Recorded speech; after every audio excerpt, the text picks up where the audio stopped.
கௌதம் சரியில்ல இப்போ ஒரு அதிரடியான எபிசோட் வந்திருக்கு. மிஸ் பண்ணாமல் ஃபுல்லோடையும் கேளுங்க. ஒரு சாமியார் வந்து ஜெயாமா வந்து கூப்பிடுறாங்க. கூப்பிட்டதுக்கப்புறம் ராகினியோட சதித்திட்டத்தை எல்லாத்தையும் வந்து வெளுத்தெடுக்கிறாங்க. அந்த இடத்துல ராகினியை ஒட்டுமொத்த குடும்பம் முன்னாடியும் வேற லெவலில் மாசா இருந்துச்சுன்னே சொல்லலாம். இந்த வீடியோ உங்களுக்கு பிடிச்சிருந்துச்சுன்னா லைக் பண்ணிட்டு கண்டிப்பாக நம்ம சேனலுக்கு வந்து ஆதரவு வந்து தாங்க.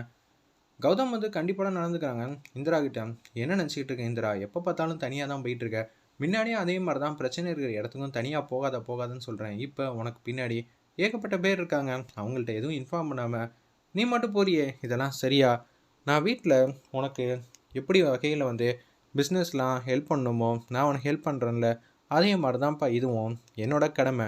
பிஸ்னஸில் நீ எப்படி சோலோவாக பர்ஃபார்மன்ஸ் பண்ணுற இந்திரா, பிஸ்னஸில் விளாட்லாமா, ஆனால் நீ போகிற பகுதியிலலாம் ரொம்ப பிரச்சனையாக இருக்குது. நான் வந்ததுனால உனக்கு சேஃபாகிடுச்சு, எல்லாரையும் அடித்து தூக்கி எறிஞ்சேன். இருந்தாலும் கௌதம் நான் சமாளிச்சுப்பேன். ஓவர் கான்ஃபிடென்ட் உடம்புக்கு ஆகாது இந்திரா, பார்த்துக்க அப்படின்னு சொல்லிட்டு இந்திரா மட்டும் வீட்டுக்கு வந்து வந்துடுறாங்க. கௌதம் வண்டியில் ஏறி வீட்டில் வந்து எல்லோரும் சாப்பிட்டுட்டு இருக்காங்க. அப்பன்னு பார்த்து சுப்பிரமணியம் வந்து வராங்க. உங்கள் அப்பாவுக்கு சாப்பாடு எடுத்து வைக்கணுன்னா சாப்பிட்டுக்கிட்டு இருக்காங்க. இன்னொரு இட்லி வைக்கட்டுப்பான்னு கேட்குறாங்க. நம்ம இந்திரா வேணாம் அப்பன்னு பார்த்து ஒரு மதுரையிலேருந்து ஒரு சாமியார் வந்து வரப்போகிறாங்க. அது மட்டும் இல்லாமல் அவங்க மிகப்பெரிய சக்தி வாய்ந்த சாமியார். அவங்க சொன்ன எல்லாமே வந்து நடக்கும். முன்கூட்டியே எல்லா விஷயமும் தெரிஞ்சு அதுக்கேற்ற மாதிரி பரிகாரம்லேருந்து எல்லாம் பண்ண சொல்லுவாங்க. என்னடா அது, இதெல்லாம் உண்மையா? அவரையா சொல்லியிருக்கீங்க அப்படின்னு நம்ம சுப்பிரமணியம் வந்து பேசுகிறாங்க. இந்திராவோட அப்பா, முன்னாடி உங்களுக்கு தெரியுமா?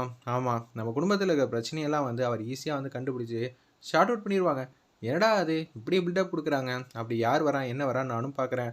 நாளைக்கு பூஜை நடக்கிற வரைக்கும் யாரும் எங்கேயும் போகக்கூடாது, பக்கத்துலேயே தான் இருக்கணும், சரியா அப்படின்னு சொல்லிடுறாங்க.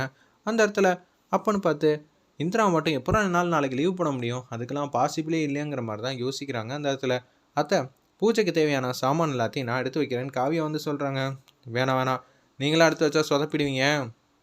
அதுக்கப்புறம் சாமியார் வந்ததுக்கப்புறம் உங்களை திட்டுற மாதிரி சூழ்நிலை வரும். சாமியார் வரப்போ வீடே வந்து அமைதியாக இருக்கணும், யார் கூடயும் யாரையும் சண்டையெல்லாம் போடக்கூடாதுங்கிற மாதிரி அந்த இடத்துல வந்து சொல்லிகிட்டு இருக்காங்க. நம்ம ஜெயாமா, அத்தை நாளைக்கு எனக்கு லீவெல்லாம் எப்படி அத்தை போட முடியும்? நான் இன்றைக்கி தான் ஜாயின் பண்ணேன், நாளைக்கே லீவு கேட்டால் சரி வராது அத்தை, என்ன பண்ணுறது அப்படின்னு சொல்லும்போது, எனக்கெல்லாம் தெரியாது இந்திரா, நேற்று 2-3 நாள் முன்னாடி சவால்லாம் விட்டேன். நான் என்னோடய கடமையும் செய்வேன், வீட்டில் இருக்கும்போது ஆஃபீஸில் என்னோடய உரிமையை யாருக்காவையும் நான் விட்டு கொடுக்க மாட்டேன் அப்படின்னு சொல்லிட்டு இருந்தேன்.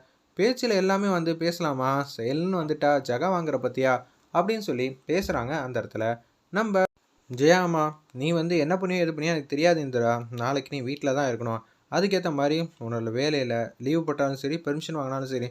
சரி அத்தை, நான் பெர்மிஷன் வாங்கிக்கிறேன். அத்தை இவ்வளோ தூரம் உனக்காக பேசிக்கிட்டு இருக்காங்க, நீ இப்படியே தான் சொல்லிகிட்டு இருப்பியான்னு ராகினி வந்து பேசுகிறாங்க. எங்கள் அக்கா எவ்வளோ தூரம் தான் உனக்காக பேசுவாங்க, அவ்வளோதான் சொல்கிறேன், எல்லாரும் வீட்லேயே இருங்க. அப்படி என்ன தான் இவன் வேலை பார்க்குறான்னு தெரிலங்கிற மாதிரி யோசிச்சுட்டு இருக்காங்க. அடுத்த நாள் காலையில் பொழுது வந்து விடியுது.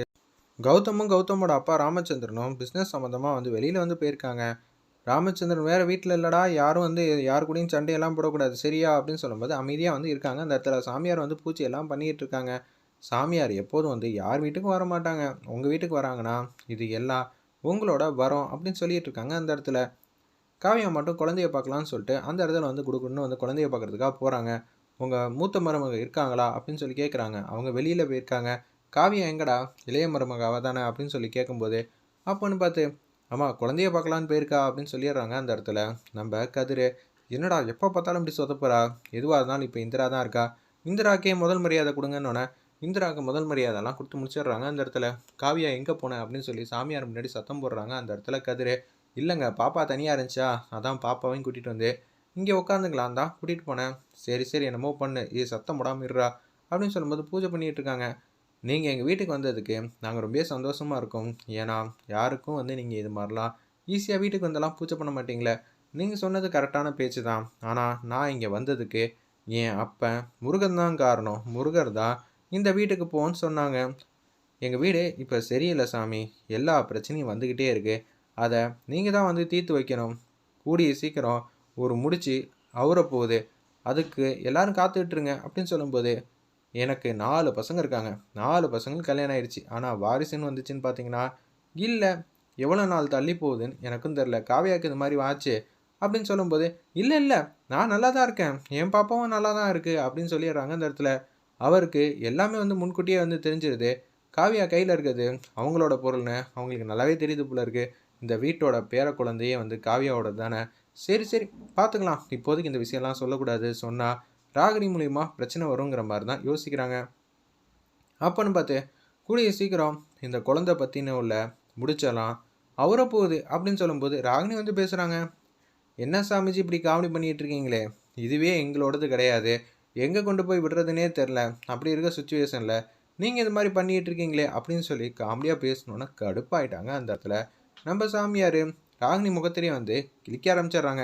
ஏய் முட்டாள், நீ நினைக்கிறதெல்லாம் நடக்கணும்னு நினச்சா கடவுள்னு ஒருத்தவங்க இருக்க முடியாது சரியா, நீ நினச்சி பார்க்காத எல்லாம் நடக்க தான் போகுது, என்ன நினச்சிக்கிட்டு இருக்க அப்படின்னு சொல்லி அந்த இடத்துல பேசணுன்னே, ஐயோ ஏதோ ஒரு முடிச்சு அவர போது அது இதுங்கிறாங்களே, காவியாவோடது கையில் இருக்கிறது தான் அவங்களோடதுன்னு சொல்ல போகிறாங்களோ, அதுக்கு தான் இப்படி பீடிங் போடுறாங்களா, இப்போ நம்ம என்ன செய்வோம் ஏது செய்வோம்னு சுத்தமாக தெரியலேங்கிற மாதிரி பேரதிர்ச்சியாக வந்து யோசிக்கிறாங்க அந்த இடத்துல.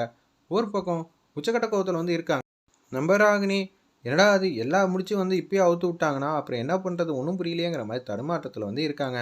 சாமிஜி வந்து குழந்தைய பற்றின உள்ள ரகசியம் தான் சொல்கிறாங்க, சொல்லாமா வேணாமா அப்படின்னு சொல்கிறாங்க. அப்படி இந்த குழந்தைய பற்றி உள்ள ரகசியம்லாம் தெரிஞ்சிச்சுன்னா என்ன ஆகும், இந்த வீட்டில் மிகப்பெரிய விஷயம்லாம் நடக்கும்னு சொல்லி அந்த இடத்துல சொல்கிறாங்க. ஜெயா அத்தைக்கு வந்து ஒன்றுமே புரியல அந்த இடத்துல. அவங்க மட்டும் யோசிச்சுட்டு இருக்கிற மாதிரி காட்டுறாங்க. ஏமா நீங்கள் வாமா அப்படின்னு சொல்கிறாங்க. நானா சாமி, உன் பேர் தானே இந்திரா, நீ வாமா அப்படின்னு சொல்லும்போது, என்ன சாமிஜி வந்து பேர்லாம் சொல்கிறாங்க, அப்போனா இவங்க ஒரிஜினல் சாமியா, இது தெரியாமல் போச்சே, காசு வாங்கணுமா போகலாமா அப்படின்னு இல்லாமல் இவங்க என்ன நம்மளோட வண்டவாளத்தெல்லாம் தண்டவாளத்தில் ஏற்றிடுவாங்க. ராகினி வந்து வருத்தப்படுற மாதிரி காட்டுறாங்க அந்த இடத்துல. ஒரு பக்கம் இந்திராவை கூப்பிட்டோன்னு வந்து, சாமிஜி நான் இப்போ என்ன கேட்க வந்தேன்னா, நீ கேள்வி கேட்க வந்திருக்க, அதுக்கு நான் விட சொல்ல போகிறேன், நீ உன் கேள்வியை நீயே வச்சுக்க, இப்போதைக்கு எதுவும் தெரியக்கூடாது இந்திரா, அப்படி தெரிஞ்சிச்சின்னு வச்சுக்கிங்க மிகப்பெரிய பிரச்சனையாயிடும் அப்படின்னு சொல்கிறாங்க அந்த இடத்துல. சரி சாமிஜி நீங்கள் சொன்னால் கரெக்டாக இருக்கும் அப்படின்னு சொல்லிடுறாங்க. இந்த குடும்பத்தில் பரிகாரம் எதுவும் இருந்தால் சொல்லுங்கள் செய்கிறோம் அப்படின்னு சொல்லும்போது, 21 விளக்கு வந்து ஏற்றணும் டெய்லியும், 21 நாளைக்கும் கண்டினியூவாக ஏற்றணும், அப்படி ஏற்றுனீங்கன்னா உங்கள் குடும்பத்துக்கு வரக்கூடிய பிரச்சனையெல்லாம் கொஞ்சம் கொஞ்சமாக வந்து விலகிறதுக்கு வாய்ப்பு இருக்குது. ஆனால் விலகிறதுங்கிறது கொஞ்சம்தான் விலகும், தாக்கம் வேணால் கம்மியாகும் தவிர அடிக்கிறத யாராலையும் தடுக்க முடியாது அப்படின்னு சாமிஜி சொல்லிட்டு அவங்க மட்டும் கடந்து போகிறாங்க. ஒரு பக்கம் சாமிஜி நான் உங்ககிட்ட சில விஷயம்லாம் கேட்கணும், நடக்கிறத யாராலையும் தடுக்க முடியாது, நல்லது நடக்கும் ஆனால் அதுக்கு கொஞ்சம் கால அவகாசம் ஆகும்.